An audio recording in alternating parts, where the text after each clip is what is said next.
హర్యానా రాష్ట్రంలో వెలుగు చూసిన దారుణం. హర్యానాలోని రాష్ట్రం భివానీలో యూట్యూబర్ రవీనా మరియు ప్రవీణ్లకు 2017లో వివాహమైంది.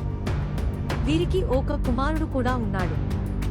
కానీ రవీనాకు సోషల్ మీడియాలో సురేష్తో పరిచయం ఏర్పడింది. వీరి మధ్య చనువు పెరిగి వివాహేతర సంబంధంకు దారితీసింది. ఇద్దరు కూడా తరచుగా కలుసుకునేవారు. రవీనా, ప్రవీణ్ ప్రేమ వ్యవహారం గురించి తెలుసుకున్న భర్త రవీనాను మందలించాడు. దీంతో తరచుగా ఇంట్లో గొడవలు జరిగేవి. పక్కా ప్రణాళికతో రవీనా, ఆమె ప్రేమికుడు ప్రవీణ్ మద్యం సేవించి ఉన్న సమయంలో అతనిపై దాడి చేశారు. ఆ దాడిలో రవీనా తన భర్త ప్రవీణ్ పీకను కత్తితో కోసింది.